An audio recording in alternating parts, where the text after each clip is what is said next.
When I was younger, my mom would comfort my easily elicited crying episodes by saying, "It's okay, Gretchen, you're just sensitive." Most other people who knew me saw the word pessimistic to be more soothing.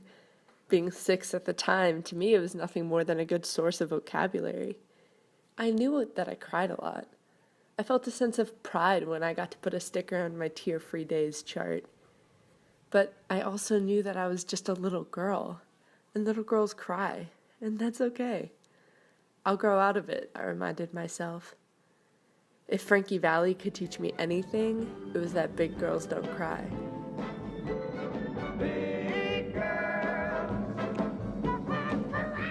I'll grow up one day. Maybe I'll even be 12. Can you imagine? Then I'll be as happy as my parents. Well, my thoughts were prophetic. I did get to the age of 12, and I grew out of my tantrums. I learned that my life was pretty fortunate, and that the difficulties that did arise were natural in the human experience that's so often equated to a roller coaster. Things are uncontrollable and unpredictable. The little girl I was didn't know how to express her emotions. She cried because she didn't know what else there was to do. She didn't know how to understand the complexity of life. I don't think she ever will, or anyone can for that matter, but she learned to accept it. She stopped crying all the time. I grew up. When I turned 15, I had no idea I would only have 2 more months to spend with my dad before he died. By that point, it had been many years since my mom left, and my dad, who I can credit my labeled sensitivity to, was always there to teach me how to see the good in what was. Each morning I woke up to his voice singing, "It's a brand new day, Gretchen, it's a brand new day," followed by the routine, "Who has the power to make today a good day?" My response was usually a disgruntled groan that translated to, "I want to sleep more." Ignoring my request, he said, "That's right, you do. Watch your eyes, here comes the light."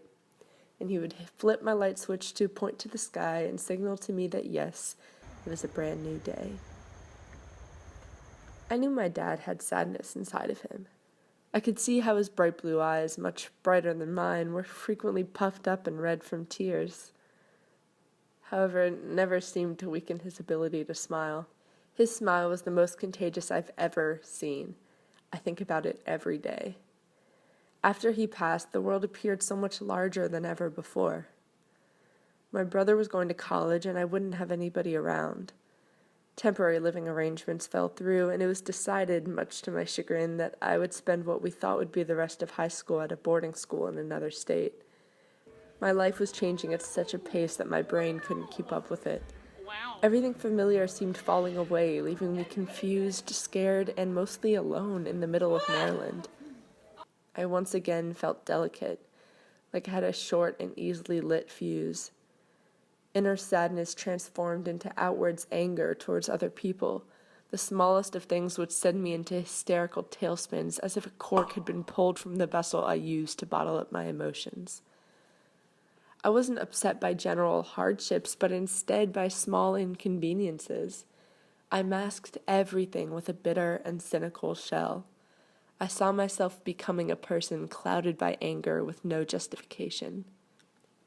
On a quiet afternoon in my dorm, junior year of high school, I opened the door to my roommate, who had become my friend throughout the year. I always tried so hard to confine the times when I was nudged over the edge to privacy, but privacy was a privilege I had lost along with my dad. Though I tried my best not to make my friends privy to me at my weakest, sometimes my fuse became nothing more than a tunneled candle wick, and my roommate often took the anger I had built up throughout the day. She didn't deserve it.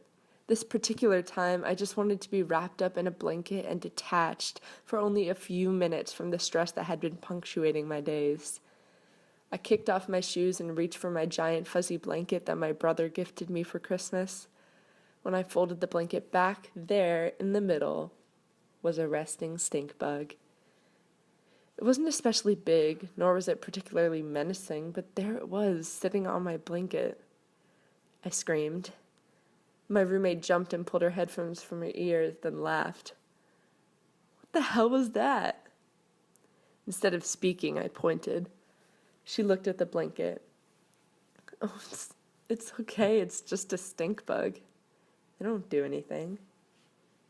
I've seen many stink bugs in my life. They're always ugly, but never harmful. I never felt afraid of them. But this one moment when I wanted comfort, it was a gate between me and relief. Shall not pass! I sobbed. I sobbed harder than I had sobbed in a long time. I froze and I wailed. I couldn't stop. My roommate didn't say a word. She just got off of her bed and held me.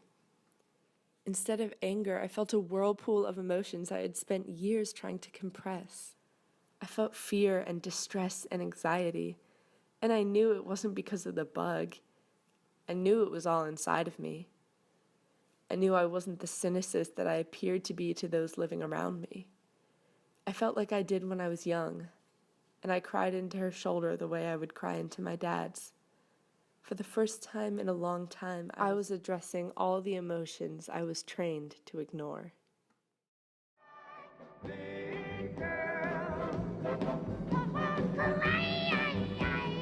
They don't cry.